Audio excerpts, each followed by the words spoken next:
الصلاة والسلام على خاتم النبيين اما بعد فاعوذ باللہ من الشیطان الرجیم بسم اللہ الرحمن الرحیم. پڑھیے الصلاة والسلام علیک یا رسول اللہ وعلی آلک واصحابک یا حبیب اللہ. الصلاة والسلام علیک یا نبی اللہ وعلی آلک واصحابک یا نور اللہ.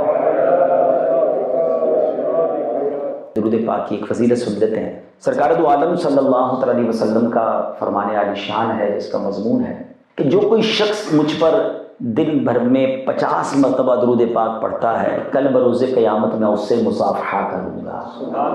اب آپ غور کریں کہ نبی پاک علیہ السلام جو ہیں ان سے مصافحہ، اور وہ بھی ڈے آف ججمنٹ، قیامت کے دن یہ موقع ملنا، یہ کتنی بڑی سعادت ہوگی. If I have a question for all of you کہ وہ کون سی شخصیت ہوگی کہ ڈے آف ججمنٹ جس سے آپ کو ملاقات کا جی چاہے گا. اگر میں دنیا کے ہر مسلمان سے پوچھوں تو ہر کسی کی تمنا ہوگی کہ کسی طرح میں نبی پاک کے قریب ہو جاؤں، میں ان کا دیدار کر لوں، ان سے بات کر لوں، کیونکہ وہی شافع روز محشر ہیں. محشر کے دن تو انہوں نے ہی کام آنا ہے. تو اللہ اکبر. نبی پاک کیا فرما رہے ہیں کہ جو 50 بار درود پاک پڑھے گا بروز قیامت میں اس سے مصافحہ کریں. اللہ کرے میں اور آپ کثرت سے درود پاک پڑھنے والے بن جائیں. آئیے مل کر محبت سے بآواز بلند درود پاک پڑھ لیجئے. صلو علی الحبیب صلی اللہ تعالی علی محمد صلی اللہ علیہ وسلم. آج جس ٹاپک پر میں نے بات کرنی ہے وہ یہ ہے کہ اسلام کے جو 5 پلرز ہیں، 5 پلرز آف اسلام. اللہ پر ایمان لانا، توحید پر یقین رکھنا، نبی پاک علیہ السلام کو اپنا آخری نبی ماننا، اور اس کے بعد نماز، روزہ، حج اور زکات. آج اسلام کی ایک ایسی خوبصورت پکچر پیش کرنا چاہتا ہوں، کیونکہ ویسٹرن ورلڈ میں بیٹھا ہوں اور یہاں ایک ڈسکشن ہوتی ہے کہ اسلام سوسائٹی کے لیے، معاذ اللہ جو لبرل ہیں یا اسلام دشمن قوت ہیں وہ بات کرتے ہیں کہ اسلام جہاں بھی امپلیمنٹ ہوتا ہے وہاں سوسائٹی کے لیے مشکل کھڑی ہو جاتی ہے. ماں جناب سوسائٹی میں ڈیفیکلٹی کھڑی ہو جاتی ہے. اسلام جو ہے وہ سختی کا مذہب ہے، اسلام سے لوگ ایک دوسرے سے دور ہو جاتے ہیں. یہ وہی لوگ ہیں جنہوں نے لگتا ہے اسلام کو پڑھا نہیں، اسلام کو سمجھا نہیں ہے. آج میں آپ کو اپنے بیان میں انشاءاللہ اللہ کی رحمت سے پروف کروں گا کہ اسلام is the best religion for the best society. اگر آپ دنیا میں کہیں امن چاہتے ہیں، اگر آپ دنیا میں کہیں بھائی چارہ چاہتے ہیں، اگر آپ دنیا میں کہیں محبتیں چاہتے ہیں، اگر آپ چاہتے ہیں کہ لوگ مل جل کر رہیں اور آپس میں ایک دوسرے کا ساتھ دیں اور ایک دوسرے کے ساتھ درگزر کریں، تو اسلام سے خوبصورت مذہب اور کوئی نہیں. ہاں یہ ضرور کہا جا سکتا ہے کہ مسلمان پراپر اسلام پر عمل نہیں کر رہے. اگر مسلمان پراپر اسلام پر عمل کر لیں تو اس سوسائٹی سے بہترین سوسائٹی اور کوئی نہیں ہو سکتی. تو آج انشاءاللہ اس ٹاپک پر میں چند باتیں عرض کروں گا اور چند وہ اعمال میں آپ کو بتاؤں گا جس میں بظاہر آپ کو کوئی عبادت نظر نہیں آئے گی. یعنی بظاہر کوئی سجدہ نہیں ہے، کوئی تلاوت نہیں ہے، کوئی روزہ نہیں ہے، کوئی ذکر و اذکار نہیں ہے، لیکن اس کے کتنے بڑے بڑے اجر ہیں، کتنے بڑے بڑے انعام ہیں کہ آپ حیران ہوتے چلے جائیں گے کہ یار کمال ہے کہ یہ عمل اور اس کا ثواب اتنا زیادہ. اور اگر آپ اس کے پیچھے اس کی پروسیس کو سمجھیں گے، اس کے تھاٹ کو سمجھیں گے تو سمجھ آئے گا کہ اس اتنا بڑا اجر رکھنے کی ایک وجہ یہ بھی ہے کہ لوگ پیار سے رہیں، ماحول سافٹ رہے، کول ڈاؤن ہو کر رہیں، لڑائی جھگڑا نہ ہو اور سوسائٹی بہترین سوسائٹی بن جائے. چلتے ہیں، سٹارٹ کرتے ہیں مسکرانے سے. سبحان اللہ ہے، اسمائل کرنا. اب مجھے بتائیں نا، میں مسکراؤں یا آپ مسکرائیں، یہ اللہ کی عبادت تو بظاہر تو نہیں ہے. نہ میں سجدہ کر رہا ہوں، نہ نماز پڑھ رہا ہوں، نہ تلاوت کر رہا ہوں، مگر نبی پاک نے کیا فرمایا؟ میرے آقا علیہ السلام فرماتے تمہارا اپنے مسلمان بھائی کے لیے مسکرانا صدقہ ہے. اللہ اکبر. مسکرانا صدقہ ہے. سبحان اللہ. اچھا اب اگر آپ اس کے پیچھے لاجک پہ چلے جائیں کہ مسکراہٹ یہ وہ خزانہ ہے، جتنا خرچ کرو یہ بڑھتا ہی ہے، کم نہیں ہوتا. میں مسکراتا ہوں، مجھے دیکھ کے سامنے والا بھی مسکراتا ہے. ٹھیک ہے نا. اچھا آج انٹرنیشنلی یہ کورسز کروائے جا رہے ہیں کہ how to smile. Customer service کے لوگوں کو سکھایا جاتا ہے کہ زیادہ مسکرانا ہے تاکہ آپ کی کسٹمر سروس اچھی ہو، لوگ آپ کے قریب آئیں، آپ ہر دل عزیز بن جائے. مگر میرے آقا کتنا مسکرایا کرتے تھے. حضرت ابو دردہ رضی اللہ عنہ صحابی رسول ہیں، جب آپ گھر آتے تھے نا اپنی وائف سے، اپنی زوجہ سے بات کرتے تھے، حضرت ام دردہ رضی اللہ تعالیٰ سے، تو مسکرایا کرتے تھے. تو ایک دن زوجہ نے آپ سے پوچھ لیا کہ حضرت آپ اتنا مسکراتے ہیں، جب مجھے دیکھتے ہیں مجھے مسکراتے ہیں، اتنی اس کی کیا وجہ ہے؟ تو کہتے ہیں وجہ یہ ہے کہ جب میں نبی پاک علیہ السلام کی بارگاہ میں جاتا ہوں نا، پیارے آقا جب بھی مجھ سے بات کرتے ہیں میرے آقا مسکراتے ہیں، تو میں ان کو دیکھ کر میری بھی عادت پڑ گئی ہے. اللہ اکبر. نبی پاک اتنا مسکرایا، جس کی تسکین سے روتے ہوئے ہنس پڑے، اس تبسم کی عادت پہ لاکھوں سلام. یعنی مسکرانا سنت بھی ہے، مسکرانا صدقہ بھی ہے. مگر مجھے ایک بات بتائیں کہ میں نے کوئی چیریٹی تو نہیں کی کہ صدقہ کہا گیا، میں نے کوئی 10 یوروز تو نہیں دیے، 100 کراؤنز تو نہیں دیے، مگر صدقے کا ثواب مل رہا ہے. کیوں؟ Only for smiling. لیکن اس سے فائدہ کیا ہوگا کہ اگر ہم مسکرائیں گے ہم سافٹ ہو جائے گا ماحول. میں آپ کو مسکرا کر ملوں گا, مجھے مسکرا کر ملیں گے تو ماحول بھی اچھا ہو جائے گا. ہمارا جو باڈی ٹیمپریچر کہہ لیں یا ہمارا جو غصہ ہے یا ہمارے اندر کوئی ایگریشن ہے وہ کم ہو جائے گا. اور یہی اسلام کو ریکوائرڈ ہے کہ محبت سے رہیں, پیار سے رہیں, مسکرا کر رہیں. مگر بہت سارے ایسے لوگ ہیں جو مسکراتے نہیں. اب چلیں آج نیت کر لیں انشاءاللہ کہ نبی پاک کی سنت کی نیت سے مسکرائیں گے. جب جب مسکرائیں گے ثواب بھی ملتا رہے گا. ایسا آپ کو بھی ہوا ہوگا, فیل مجھے بھی فیل ہوا ہے کہ کچھ لوگ بالکل نہیں مسکراتے, یعنی ابھی ان کا چہرہ جب بھی دماغ میں آتا ہے کبھی ان کو مسکراتے نہیں دیکھا آج تک. تو ایسا نہ کریں, اپنی ذات کے اندر اور مسکرانا رکھیں. اور خاص طور پہ اگر آپ کی پبلک ڈیلنگ ہے تو آپ کو زیادہ, اگر عوام میں ہیں, آپ آفس میں ہیں, جاب کر رہے ہیں, اپنے بزنس کر رہے ہیں, فیملی کے ساتھ, اچھا مسکراہٹ کا سب سے زیادہ حقدار بھی ہمارے گھر والے ہیں. اب پرابلم یہ ہے کہ باہر تو بعض اوقات وہ بہت مسکرا رہے ہوتے ہیں, لوگ کہتے ہیں بڑا اسمائلی فیس ہے, ویری کمفرٹیبل بوائے, مگر گھر جا کر وہ اتنا سخت ہو جاتے ہیں, شیر ببر بن جاتے ہیں. ایسا نہیں ہوتا. ہمارے حسن اخلاق کے سب سے زیادہ اگر کوئی حقدار ہے تو وہ کون ہے؟ ہمارے گھر والے ہیں. نبی پاک علیہ الصلوۃ والسلام کی حدیث. چلے اب دوسرا کام, میں نے کہا نا کہ آج وہی کام بتاؤں گا جو بظاہر کوئی عبادت نظر نہیں آئیں گے آپ کو, لیکن اس میں اجر کتنے سارے ہیں. پیارے آقا علیہ الصلوۃ والسلام فرماتے ہیں خیرکم خیرکم لأہلی, فرمایا تم میں بہترین وہ ہے جو اپنے گھر والوں کے ساتھ بہترین ہے. اور آقا نے فرمایا میں تم سب سے زیادہ اپنے گھر والوں کے ساتھ بہترین. یعنی نبی پاک نے پھر اپنے آپ کو پیش کر کے فرمایا کہ تم میں بہترین کون ہے؟ the best amongst you, جو اپنے گھر والوں کے ساتھ بہترین ہے. مگر آقا نے یہ فرمایا کہ میں تم سب سے زیادہ اپنے گھر والوں کے لیے اچھا ہوں. اور میرے آقا کا انداز کیا تھا آپ نے پڑھا ہوگا, حسنین کریمین کو کاندھے پر اٹھاتے ہیں, گھر والوں کا سودا سلف بھی لاتے ہیں, بالکل فیملی ممبر کی طرح رہتے ہیں. ہمارا معاملہ کیا ہے؟ ہم باہر تو بڑے خوش اخلاق اور گھر جا کر ساری سختی. اچھا بعض اوقات ہم میں سے کچھ افسر ہیں, کچھ بزنس کے باس ہیں, کچھ جناب کسی پولیس کی پوسٹ پر ہیں, یا کوئی جناب اپنے علاقے کا کوئی چودھری صاحب ہے, تو وہ گھر جا کر بھی وہی عہدہ جو ہے نا وہ ان کا سٹائل چل رہا ہوتا ہے. گھر بھی وہ انسپیکٹر ہی بنے ہوئے ہوتے ہیں, گھر جا کر بھی وہ باس بنے ہوئے ہوتے ہیں, گھر جا کر بھی چودھری صاحب بنے ہوتے ہیں. یہ نہیں درست. گھر والے آپ کو گھر کا فرد دیکھنا چاہتے ہیں. نبی پاک نے کاندھوں پر اٹھایا نا حضرت حسنین کریمین کو. پیارے آقا سجدے میں جاتے تھے تو حسنین کریمین آپ کے کاندھوں پر حاضر ہو جاتے تھے. اس سے کیا مراد ہے؟ فلیکسیبل. آپ کی ازواج, آپ کی فیملی ویری کمفرٹیبل ود ہم. مگر کیا ہمارے گھر والے ہمارے ساتھ بہترین ہیں؟ اچھا یہ بھی جو پرابلم پتہ کیا ہے, جو لوگ سخت ہوتے ہیں نا ان کو یہ بھی نہیں پتا ہوتا میں سخت ہوں. وہ کہتے ہیں نہیں میں تو بالکل ٹھیک ہوں, my family is very comfortable with me. آپ کہہ رہے ہیں نا کمفرٹیبل ہے, ان سے پوچھیے. اچھا بتا بھی نہیں سکتے کیونکہ بتا کے انہوں نے اور پھر ان کے اوپر سختیاں شروع ہو جانی. کس کی ہمت ہے؟ وہ کہتے ہیں کس کی مجال ہے کہ جو تجھ کو بتا سکے. تو اپنا ٹیسٹ خود لے لیں. کبھی کبھی اگر چیک کرنا ہونا کہ یار میرے جانے سے گھر والے کمفرٹیبل فیل کرتے ہیں, ڈیفیکلٹ فیل کرتے ہیں, تو آپ کبھی گھر میں جائیں نا اور نوٹ کریں بغیر بتائے کہ میرے گھر میں جانے سے پہلے سب کے چہرے اسمائلی تھے, مزاح ہو رہا تھا, باتیں ہو رہی تھی, میرے داخل ہوتے سب خاموش ہو گئے, ٹینشن کریٹ ہو گئی, ایمرجنسی نافذ ہو گئی, جلدی کوئی کھانا گرم کرو ورنہ خیر نہیں ہے, ٹائم پہ جوتے پالش نہیں ہوں گے تو خیر نہیں ہے, استری کپڑے نہیں ہوں گے تو خیر نہیں ہے. یہ والا ماحول نہیں ہونا چاہیے. ہم گھر میں داخل ہوں تو ماں کہے میرا بیٹا آ گیا, بہن کہے میرا بھائی آ گیا, بچے دوڑتے ہوئے آئے کہ ابو آ گئے, زوجہ کہے کہ میرے سرتاج آ گئے. Everybody became happy when the enter our house. Tension create نہ ہو جائے ان کو کہ باہر ہی ٹھیک تھے. تو پھر آپ غور کریں کہ میں ایسا فرد نہیں ہوں جو گھر والوں کو ریکوائرڈ تھا. ویسے اس میں ایک اور بھی پرابلم ہے. مثال کے طور پہ میں آپ سے سوال کرتا ہوں, دو قسم کے والد ہوتے ہیں. ایک گھر میں داخل ہوتے ہیں تو بچے جو ہے وہ دوڑتے ہوئے آ جاتے ہیں کہ ابو آ گئے, یا آپ جیسے ہم میں سے بڑی عمر کے ہیں تو دادا آ گئے, وہ دوڑتے ہوئے آئے. اور ایک والد وہ ہوتے ہیں جب گھر میں داخل ہو تو بچے رضائی میں چھپ جاتے ہیں, جلدی سو جاؤ ابو آ گئے, کیونکہ انہوں نے آ کے کلاس ہی لینی ہے. تو مجھے بتائیں کہ ان دونوں میں سے کس والد کے پاس چانس ہے کہ وہ بچوں کی اچھی تربیت کر سکے گا, جس سے بچے قریب آئیں گے نا. ڈر کے آپ سے چھپ رہے ہیں تو آپ کیا سمجھائیں گے ان کو؟ تو اگر آپ بہترین تربیت بھی کسی کی کرنا چاہتے ہیں نا تو پہلے اس کے دل میں جگہ بنا. تو نبی پاک کا یہ دوسرا فرمان, پہلا مسکرانا اور دوسرا بہترین کون ہے؟ جو اپنے گھر والوں کے ساتھ بہترین. اگین میں اپنے گھر والوں کے ساتھ بہترین, اس میں اللہ کی عبادت کون سی ہے؟ اب غور کریں نا. مگر میری شریعت کو کیا پسند ہے کہ گھر میں جائیں تو سافٹ رہیں, نرم رہیں, گھر دل عزیز رہیں, پیار والا ماحول ہو, گڈ فیملی ہو. یعنی اگر ہوم سویٹ ہوم کا فارمولہ اپنانا ہے تو وہ بھی میری شریعت پر عمل ہے, میرے مصطفیٰ کریم کی سنت پر عمل ہے. اب آگے چلتے ہیں. سبحان اللہ, ایک اور بڑا کمال کا عمل ہے اور وہ ہے سلام کرنا. ہم آپس میں جب ملے تو یہ گڈ مارننگ ابھی سے شروع نہیں ہوا. نبی پاک علیہ الصلوۃ والسلام کی جلوہ گری سے پہلے لوگ آپس میں ملتے تھے تو وہ یہی کہتے تھے کتنی پیاری صبح ہے, عربی میں کہتے تھے, تو اس کا مطلب یہ تو گڈ مارننگ. مگر پیارے آقا نے فرمایا کہ یہ مسلمانوں کا طریقہ نہیں. طریقہ یہ ہے کہ ایک دوسرے کو سلام کریں, السلام علیکم ورحمۃ اللہ وبرکاتہ. حدیث پاک سنیں, نبی پاک فرماتا تم جب تک جنت میں داخل نہیں ہوگے جب تک تم ایمان نہ لاؤ, اور تم مومن نہیں ہو سکتے جب تک تم ایک دوسرے سے محبت نہ کرو. اب غور کریں, ایک دوسرے سے محبت کرنی, یعنی اسلام کتنا محبت کا درس دے رہا ہے. اور پھر محبت پیدا کیسے، اس کا فارمولہ بھی نبی پاک فرما رہے ہیں، اور کیا تم کو ایسی چیز نہ بتاؤں تو عمل کرو تو ایک دوسرے سے محبت کرنے لگ جاؤ۔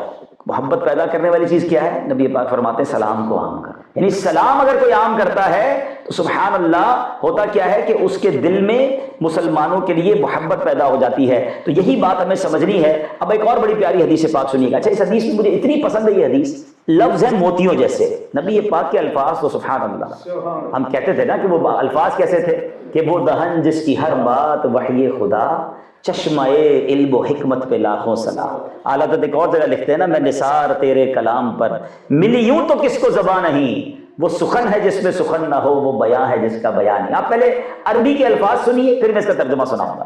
نبی پاک علیہ السلام فرماتے ہیں یا ایھا الناس افشوا السلام واطعموا الطعام وصلوا باللیل والناس نیام تدخلوا الجنہ بالسلام۔ ہے نا کیسے پیارے الفاظ ہیں، موتیوں کی مانند۔ اب ان کے معنی سمجھیے گا، کمال فرمایا میرے آقا نے، فرماتے ہیں یا ایھا الناس، اے لوگو، افشوا السلام، سلام کو عام کرو، واطعموا الطعام، لوگوں کو کھانا کھلاؤ، وصلوا باللیل والناس نیام، رات کو اس وقت نماز پڑھو جب لوگ سو رہے ہوں۔ یہ کتنے کام دیے پیارے آقا نے؟ 3۔ افشوا السلام، سلام کو عام کرو، واطعموا الطعام، کھانا کھلاؤ، اور وصلوا باللیل والناس نیام، جب لوگ سو رہے ہیں اس وقت نماز پڑھو۔ تہجد پڑھنے والوں آپ کو مبارک ہو، یہ 3 کام کیے، پھر اس کا رزلٹ کیا ملے گا؟ What will be the reward? فرمایا تدخلوا الجنۃ بسلام، یہ 3 کام کر لو گے تو جنت میں سلامتی کے ساتھ داخل ہو جاؤ۔ ایک تو جنت میں داخل اور وہ بھی سلامتی کے ساتھ۔ تو یہ 3 کام آپ اپنی زندگی میں عام کریں، سلام۔ اچھا اب اس میں بھی ذرا دیکھیں تو 3 میں سے 2 کام کون سے ہیں؟ سلام کو عام کرنا اور لوگوں کو کھانا کھلانا۔ مجھے بتاؤ نا، اس میں اللہ کی عبادت کہاں ہے؟ اس میں کون سا سجدہ ہے، کون سی تلاوت ہے؟ مگر مجھے اتنا بڑا انعام کیوں مل رہا ہے؟ کیونکہ میرا رب یہ چاہتا ہے، شریعت یہ چاہتی ہے، اسلام یہ چاہتا ہے کہ لوگ مل کر رہیں، بھوکے کو کھانا کھلائیں، غریب کی مدد کریں، پڑوسی کا خیال رکھیں، مسکرا کر ملیں، کوئی آ رہا ہے غصے میں تو اس کو معاف کر دیں، کسی کو غصہ آ رہا ہے تو بدلہ نہ لے۔ یہ سارے کام وہ ہیں جو سوسائٹی کو بہترین کرتے ہیں، اور ان سب کے اجر کیسے کیسے ہیں سنتے جائیے، اور اپنے مسلمان ہونے پر فخر کرتے جائیے۔ انفارچونیٹلی جن کے پاس علم نہیں ہوتا، دین پڑھا ہوا نہیں ہوتا، وہ مسلمان ہونے پر شرمندہ گھوم رہے ہوتے ہیں۔ جب دوسرے ملکوں میں لوگوں کا حقوق العباد کے معاملات دیکھتے ہیں، ہیومینٹی کو دیکھتے ہیں، ان کے جناب کیئرنگ کے سسٹم کو دیکھتے ہیں تو کہتے ہیں یار کیا نظام ہے، انہوں نے کلمہ نہیں پڑھا لیکن جناب ان کے پاس تو تمام حقوق العباد کے معاملات ہیں، کتنا دوسرے کا خیال ہے۔ ارے ہمارے دین کو پڑھا آپ نے نہیں ہے، ورنہ خدا کی قسم اسلام تو وہ ہے جو جانوروں کے بھی حقوق بیان کرتا ہے، اسلام جانوروں کے ساتھ بھی بہترین سلوک کا بیان کرتا ہے۔ ایک بار نبی پاک علیہ السلام کہیں وضو فرما رہے تھے، پیارے آقا نے وضو کیا، ابھی وضو فرما رہے برتن سے، تو ایک پیاسی بلی قریب آئی، نبی پاک نے وہ برتن اس کے آگے کر دی۔ میرا اسلام تو یہ ہے، میں دوسروں سے کیوں انسپائر ہوں؟ اگر میں اپنا خود اسلام نہیں پڑھ رہا اور اس پر عمل نہیں کر رہا تو یہ کس کا قصور ہے؟ یہ میرا قصور ہے۔ میرے دین کی تعلیمات تو اتنی شاندار ہیں کہ آج بھی اگر 100% اسلام کہیں کسی بھی سوسائٹی میں امپلیمنٹ کر دیا جائے تو وہ سوسائٹی دنیا کی بہترین اور دنیا کی سب سے پاپولر سوسائٹی ہوگی، کہ لوگ مثالیں دیں گے کہ جناب یہ وہ لوگ ہیں جو ایک دوسرے کا خیال رکھنے والے، معاف کرنے والے، درگزر کرنے والے، ایثار کرنے والے ہیں۔ آپ سنتے جائیے۔ اور یہ سلام تو کیسی کمال کی نیکی ہے۔ اب مجھے بتائیں نا سلام کیا ہے؟ جب میں آپ سے ملتا ہوں کیا کہتا ہوں؟ السلام علیکم ورحمۃ اللہ وبرکاتہ، اللہ کی آپ پر سلامتی ہو، رحمت ہو، برکتیں ہو۔ سامنے والا کیا کہتا ہے؟ وعلیکم السلام ورحمۃ اللہ وبرکاتہ، اللہ کی طرف سے آپ پر بھی سلامتی ہو، رحمتیں ہو، برکتیں ہو۔ مجھے بتائیں دونوں ایک دوسرے کو دعا دے رہے ہیں، جو گریٹنگ، جو ملاقات سلام سے شروع ہو رہی ہے تو جھگڑا کہاں رہے گا؟ میں تو اسٹارٹ ہی دعا دے رہا ہوں نا، آپ بھی مجھے دعا دے رہے ہیں، تو دوستی تو ہو جانی ہے، دشمنیاں کہاں بچیں گی؟ پرابلم یہ ہے کہ ہم سلام بھی اب نہیں کرتے، good morning, good evening, hello, how are you, کیا حال ہے جناب، اور سناؤ۔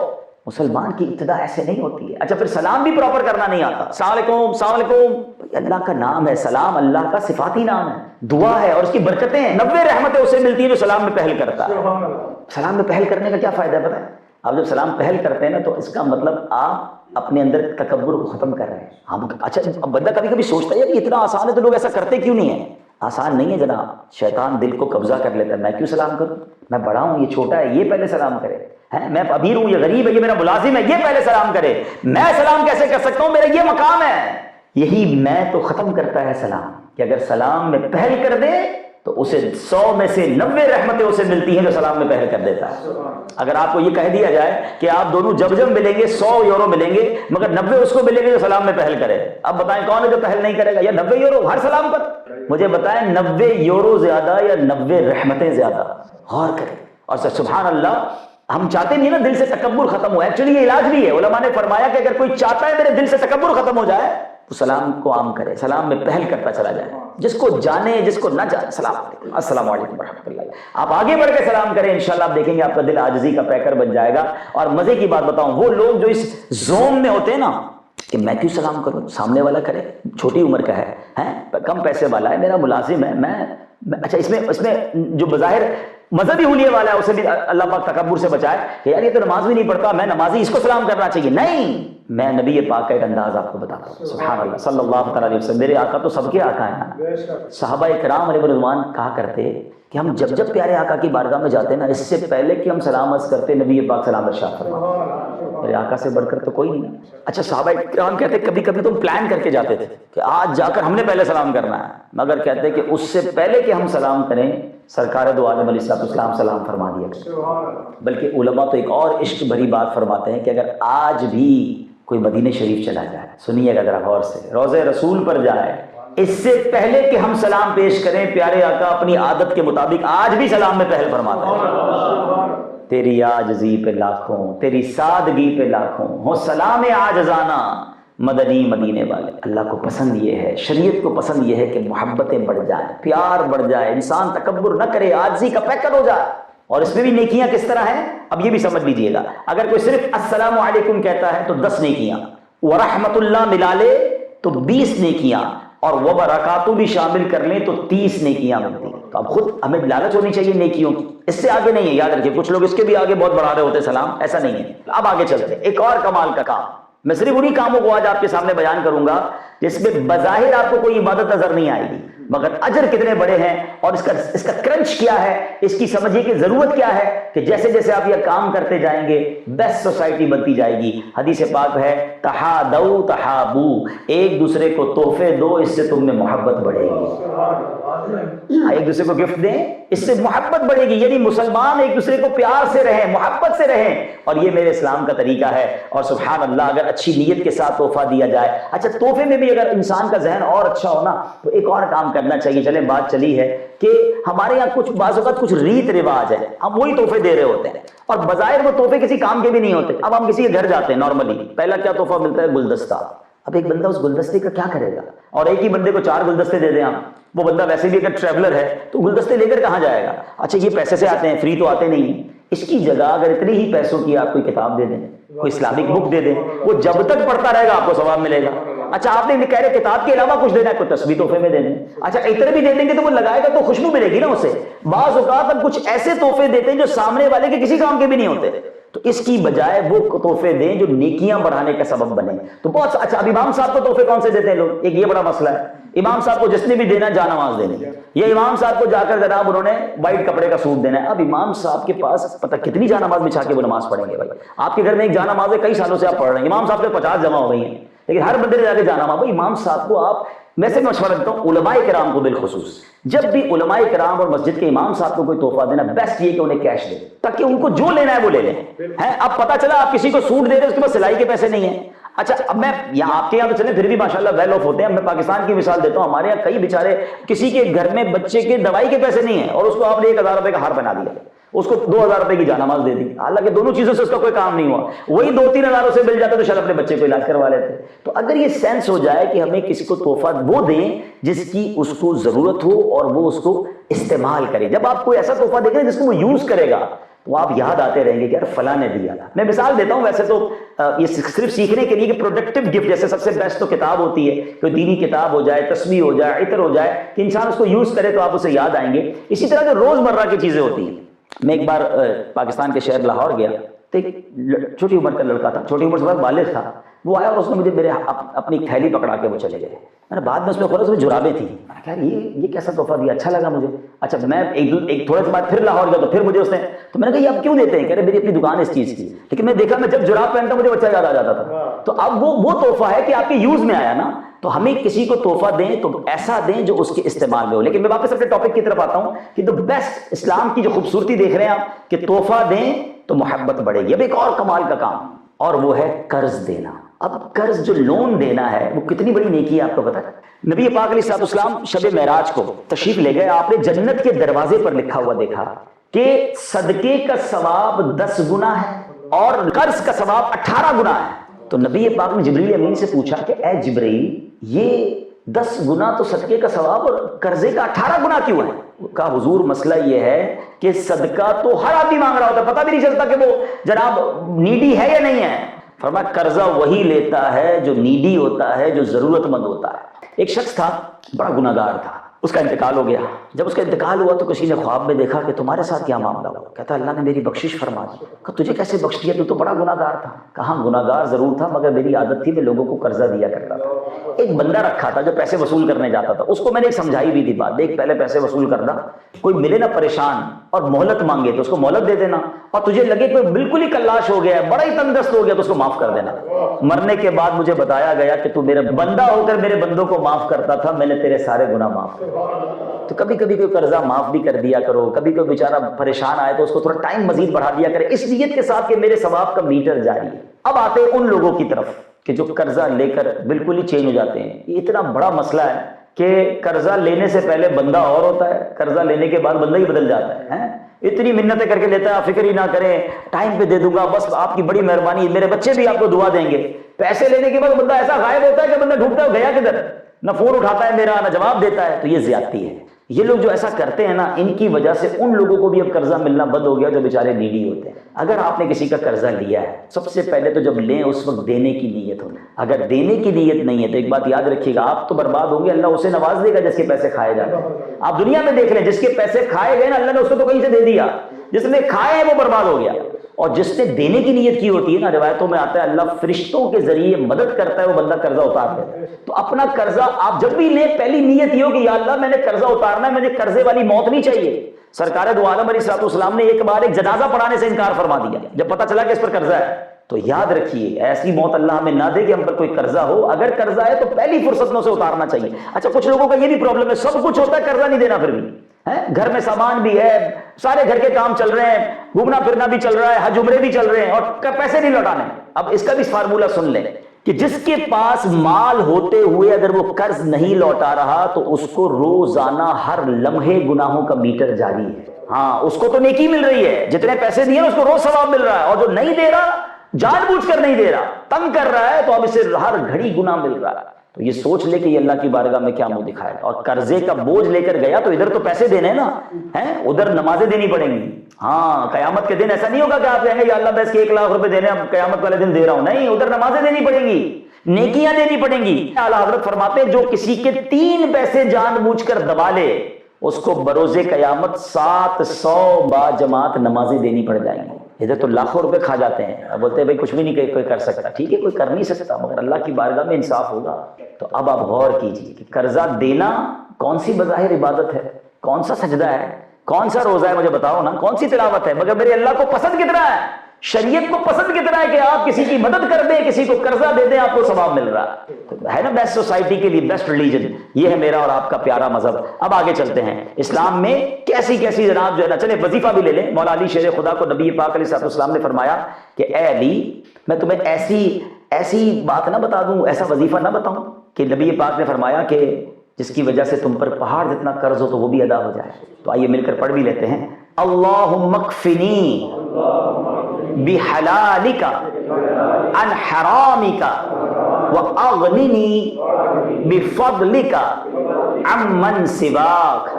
سبحان اللہ. تو یاد رہے کہ یہ وہ وظیفہ ہے کہ بندہ پڑھتا رہے تو انشاءاللہ پہاڑ جتنا قرض بھی ہوگا تو اس کا حل ہو جائے گا. اچھا اب آتے ہیں ایک اور خوبصورت کام، وہ اتنی ضرورت ہے ہمارے معاشرے میں، اور وہ یہ ہے کہ انسان مسلمان جو ہے دوسرے مسلمان کو معاف کرے. کوئی غلطی ہو گئی ہے معاف کر دے، بدلہ نہ لے. قرآن میں اللہ فرماتا ہے وَلْيَعْفُوا وَلْيَصْفَحُوا، معاف کر دیں اور درگزر کریں. سبحان اللہ.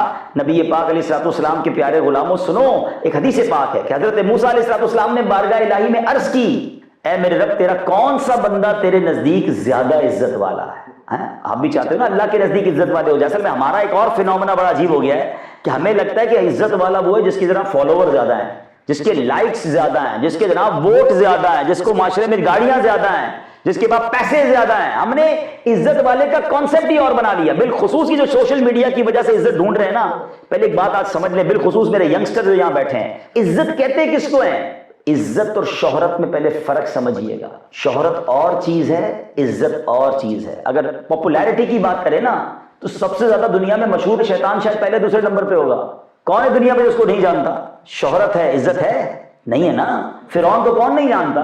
حامان کیا مشہور نہیں ہے؟ کیا قارون مشہور نہیں ہے؟ مگر اس کی وجہ شہرت کیا ہے؟ اللہ کا عذاب ان پر نازل ہوا، اللہ کے نافرمان ہیں. ہم کہتے ہیں جناب فالوور زیادہ، لائک زیادہ، تو سوشل میڈیا کا تو فارمولا یہی ہے کہ اے فار ایپل اور بی فار بال کہیں گے تو سب کون دیکھے گا؟ بی فار ایپل کہیں گے تو دنیا کہے گی کوئی نئی کوئی چیز لایا ہے. یعنی الٹی بات کریں گے، نیگیٹو بات کریں گے تو لوگ دیکھنا شروع کر دیں گے اور ہمارے فالوور بڑھ جائیں گے، ہمارے لائک بڑھ جائیں گے. پھر بے شک بات غلط ہو تو کیا ہے، اس کے لیے کوئی ناچ رہا ہے، کوئی گا رہا ہے، کوئی حرام کام کر رہا ہے، کوئی نیگیٹو باتیں کر رہا ہے، صرف اس لیے کر رہا ہے کہ مجھے کسی کی فالوور مل جائے، کسی کے خلاف باتیں کرے گا، کسی پہ جھوٹے الزام لگائے گا تاکہ لوگ دیکھیں تو صحیح. اچھا پھر اب تو ایک اور وہ تھمبنیل لگتا ہے نا، ایسے مشہور لوگوں کی 2-3 تصویریں لگا دیں گے تو اس سے کیا ہوگا؟ جب لوگ دیکھیں گے اس کے بارے میں کیا بات ہے، چلو بھائی ذرا کھولتے ہیں، اور اس کو خوش ہو رہا ہے کہ اتنے سارے لوگ دیکھیں گے تو میرے ڈالر بن جائیں گے، میرے لائکس بن جائیں گے. یہ سوچتے نہیں ہیں کہ یہ ویڈیو جو حرام کی تم نے بنائی ہے جب تک چلتی رہے گی تب تک گناہ ملتا رہے گا. اور مر گئے، قبر میں چلے گئے بغیر توبہ کیے تو ایسا نہ ہو کہ قبر میں بھی اس لیے مار پڑتی رہے کہ تمہارے مرنے کے بعد بھی یہ لوگ دیکھتے رہے. یہ کیسی شہرت ہے یار؟ ہمیں عزت مانگنی ہے اللہ سے. اے اللہ تیرے نزدیک مجھے معزز بنا لے، تو مجھ سے راضی ہو جا. حضرت داتا گنج بخش علی حجویری کا اتنا شاندار قول ہے. میرے داتا فرماتے ہیں اس کا خلاصہ یہ ہے کہ خوش نصیب ہے وہ شخص کہ جسے دنیا میں لوگ کوئی بڑا آدمی نہ سمجھتے ہو مگر اللہ کی بارگاہ میں وہ بڑا مقبول ہو. فرمایا بد نصیب ہے وہ شخص جس میں دنیا میں لوگ اسے بہت بڑا آدمی سمجھتے ہوں اور اللہ رسول کی بارگاہ میں اس کا کوئی حصہ نہ ہو. مجھے بتاؤ نا یار کون خوش نصیب ہے؟ اللہ راضی ہو گیا جس سے. دیکھیں جتنی فیم ہے یہ چند دنوں کی ہوتی ہے. کریز آتا ہے، ٹرینڈ آتا ہے، تھوڑے دنوں تک کوئی ٹرینڈنگ میں ہوتا ہے، اس کے بعد اس کا پتہ بھی نہیں ہوتا کدھر گیا وہ. یہ کون سی عزت ہے یار جو چند دنوں تک آپ نیوز میں رہے تو آپ کی عزت ہو گئی؟ عزت وہ ہے جس سے اللہ اور اس کے رسول راضی ہیں. دیکھو نا عزت ہے تو آج خواجہ غریب نواز کی ہے نا، 800 سال ہو گئے ہیں آج بھی لوگ ان کا نام عزت سے لیتے ہیں. امام حسین کی عزت دیکھو نا، کربلا والوں کی عزت دیکھیں. آپ آگے چلیں تو مولا علی کی عزت دیکھیں، صحابہ کرام کی عزت دیکھیں. آج بھی نام لو تو سر ادب سے جھک جاتا ہے. اولیاء کرام میں دیکھیں تو داتا حضور کتنے سال صدیوں گزر گئی ہیں، دلوں میں بستے ہیں. اللہ والے جن سے اللہ راضی ہو وہ دنیا سے چلے بھی جائیں تو ان کی عزت باقی رہتی ہے. اور یہ اللہ کو ناراض کرنے والے زندگی میں ہی بے عزت ہو جاتے ہیں، تھوڑے عرصے تک مشہور رہیں گے. کتنے ایسے لوگ ہیں جو حرام کام کر کے عزت کمائی، مرنے سے پہلے ان کو اللہ معاف کرے ایسی بیماری لگ جاتی ہے کہ لوگ قریب نہیں جاتے. جنازے میں کتنے لوگ ہوتے ہیں یہ بتائیں نا، کون ان کو فاتحہ کرنے والا ہوتا ہے؟ کس کام میں لگ گئی ہے ہماری قوم کہ جناب ویڈیوز بنائیں گے، لائکس بنائیں گے، چاہے وہ حرام کرنا پڑے. یہ عزت نہیں ہے. حضرت موسیٰ نے اللہ سے کیا پوچھا کہ اللہ تیرے نزدیک سب سے بڑھ کر عزت والا کون ہے؟ اب جواب سن لیں. میرا رب فرماتا ہے کہ جو قدرت ہونے کے باوجود معاف کر دے. کنٹرول ہے، بدلہ لے سکتا ہوں. اچھا ہماری معافی بھی 2 طرح کی ہے. ہم معاف اس کو کرتے ہیں جس کا کچھ بگاڑ ہی نہیں سکتے. یار اس کے تو بڑے رابطے ہیں بھائی، بہت بڑا آدمی ہے، بڑے اس کے تو گارڈ وارڈ ساتھ ہوتے ہیں، چلو یار معاف کیے. اس کو کیا معاف کیا بھائی، اس کو تم بگاڑ ہی کچھ نہیں سکتے. مزہ تو یہ ہے کہ آپ سامنے والے کو مسل سکتے ہو، سامنے والے سے بدلہ لے سکتے ہیں اور پھر اللہ کی رضا کے لیے معاف کریں. یہ اصل معافی ہے نا. پھر کیا فرمایا اللہ نے؟ وہ سب سے بڑھ کر عزت والا ہے. اللہ اکبر. اے میرے پیارے اسلامی بھائیوں، اب یہ ایک حدیث یاد کر لیں، آپ کو انشاءاللہ زندگی بھر کام آئے گی. حدیث پاک کا خلاصہ ہے کہ جو معاف نہیں کرتا اسے معاف نہیں کیا جائے گا، جو رحم نہیں کرتا اس پر رحم نہیں کیا. بس یہ یاد رکھنا. جب جی چاہے نا میں نے بدلہ لینا ہے، میں نے چھوڑنا نہیں ہے، میں نے اس کو تباہ کر دینا ہے، تو یہ یاد رکھنا کہ کوئی ہے جس کا مجھ پر بھی جو ہے نا آرڈر چلتا ہے. اور اللہ نے اگر مجھے پکڑ لیا نا، کیونکہ میری اور آپ کی خطائیں بہت ساری ہیں. اب مثال کے طور پہ شب قدر میں ہم نے ایک دعا بار بار پڑھی ہوگی آپ نے. کیا دعا تھی؟ اللہم انک عفو تحب العفو فاعف عنی. اے اللہ تو معاف کرنے والا ہے، معافی کو پسند کرتا ہے، مجھے بھی معاف کر. بیوٹیفل دعا ہے، بہت پیاری دعا ہے. مگر میں آپ سے ایک سوال کرنا چاہتا ہوں، یہ کیسی دعا ہے کہ میں اللہ سے تو عرض کر رہا ہوں میرے مولا مجھے میرے صغیرہ گناہ بھی معاف کر دے، میرے کبیرہ گناہ بھی معاف کر دے. مگر آپ سے کوئی پوچھے آپ نے اللہ کے بندوں کو معاف کیا؟ نہیں میں نہیں معاف کرتا، میں تو انتظار میں بیٹھا ہوں، بس موقع نہیں مل رہا یار. اس کے بچے کی جس دن شادی ہوگی نا اس دن جا کے سب کے سامنے ذلیل کروں گا. اپنے بچوں کو بھی لوگ وصیت کر کے جاتے ہیں بیٹا فلاں کو چھوڑنا نہیں، تو انہیں بدلہ لینا ہے، فلاں رشتہ دار کے گھر جانا نہیں ہے. یعنی خاندانی دشمنیاں پال کے بیٹھے ہیں اور اللہ سے کیا کہہ رہے ہیں؟ اللہ تو مجھے معاف کر. یار یہ کیسی معافی ہے؟ اللہ سے یہ کہو نا کہ اے رب العالمین مجھے لوگوں نے ستایا بھی، دل بھی دکھایا، تکلیف بھی پہنچایا، مگر میں بندہ ہو کر تیرے بندوں کو آج معاف کرتا ہوں. اللہ تو کریم ہے نا، سب سے بڑا معاف کرنے والا، تو بھی مجھے معاف فرما دے. یہ معافی اور ہے نا، مزیدار معافی ہے نا. تو یاد رکھیے گا جو معاف نہیں کرتا اسے معاف نہیں کیا. اور ایک بات اور یاد رکھیں، بعض اوقات جو لوگ یہ کمزوروں پر روک جماتے ہیں نا، دبا دیتے ہیں، پریشر دیتے ہیں، ان پر ظلم کرتے ہیں. میں نے ایک بار بیان میں کئی بار یہ جملہ کہا ہے، میں پنجاب کے ٹریول پہ تھا، وہاں ایک جملہ سیکھا تھا، کسی پنجابی بھائی نے بتایا تھا. وہ کہتے ہیں بھائی ہمارے ایک جملہ بڑا مشہور ہے کہ مضبوط آدمی سے نہ ڈرو، ماڑے آدمی سے ڈرو. تو میں نے کہا یہ کیوں ماڑا کمزور کو کہتے ہیں؟ کہہ رہے اس لیے کہ مضبوط تو اپنا بدلہ خود لے لے گا، مگر جو کمزور ہوگا نا وہ بدلہ نہیں لے سکے گا، مگر اللہ کی بارگاہ میں فریاد کر دے گا. جب اس کی فریاد وہاں پہنچے گی نا تو پھر ظالم بچتا نہیں ہے، پھر سب کچھ برباد ہو جاتا ہے. کمزور آدمی کی ہائے سے ڈرنا چاہیے، تو ہمیں معاف کرنا ہے، درگزر کرنا ہے. اور سبحان اللہ، اب ایک اور ریوارڈ سنیے. اللہ کے حبیب علیہ السلام فرماتے ہیں، جس کا مضمون ہے کہ جو شخص یہ 3 کام کر لینا، اللہ اس کا قیامت کے دن حساب بھی آسانی سے لے گا اور اس کو جنت میں گھر بھی عطا فرمائے گا. اب مجھے بتائیں کون ہے جو یہ نہیں چاہتا کہ حساب بھی آسان ہو جائے اور جنت میں گھر مل جائے؟ ٹھیک ہے نا. کام 3 ہیں. ویسے ہی دل کے دروازے پر چوٹ کرنے کے لیے، دستک دینے کے لیے پوچھتا ہوں کہ اگر میں آپ کو ابھی اعلان کروں 3 کام کرنے میں سب کو ناروے میں ایک گھر مل جائے گا اپنا اونرشپ پہ. بندہ کہے گا حاجی صاحب گھر دے دو، تسی کم بتاؤ کی کرنا ہے، کم بد میں بتا دینا، جو بتاؤ گے کرنے کے 3 ہی کام کرنے ہیں نا. واقعی پکا اپنا گھر، پراپرٹی جی آپ کی اپنی VIP گھر ملے گا. مجھے بتاؤ ناروے کا گھر اچھا یا جنت کا گھر ہے؟ اللہ کے نبی کا وعدہ ہے نا، تو یقیناً ملے گا.